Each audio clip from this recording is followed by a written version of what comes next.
Now, time to put that financial cap on. We've heard the term, or at least if you've been tracking the financial news lately, you would have heard of the term Robo-Advisor. So what exactly does it mean?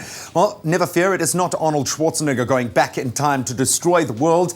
We're going to get our modern-day machine of financial wellness, Grant van Zyl, to explain exactly what the term is. Grant, thank you so much for joining us.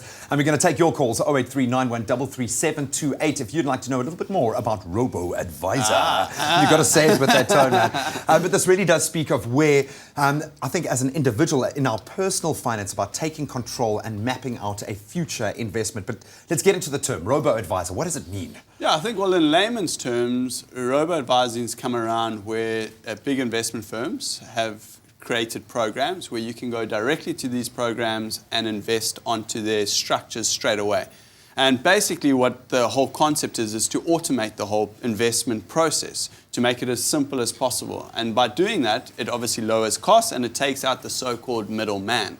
And how it works basically is you go onto these websites, you then get to answer 5 to 10 questions. They will then spit out 2 or 3 different investment solutions for you. You can see which one you like or if you don't like.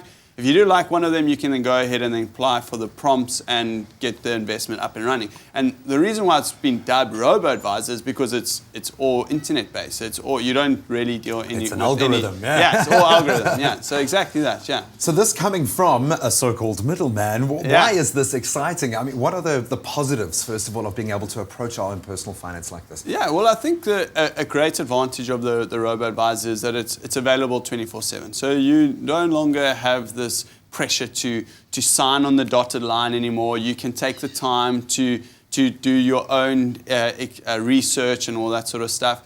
And also from the cost perspective, I mean, a lot of people can't afford that middleman. And I think in South Africa, we need to get as many people investing as possible, especially in the current times. Yeah. So the Robo-Advisor could be a great solution for that. And I think it also speaks to educating yourself about what markets might meet your needs. But there is a danger, I have to assume, when handing over that level of control to an algorithm. What are some of the red flags that we should be aware of when approaching something like this? Well, I think exactly what you're saying there. It's based on a set of algorithms, so it's limited.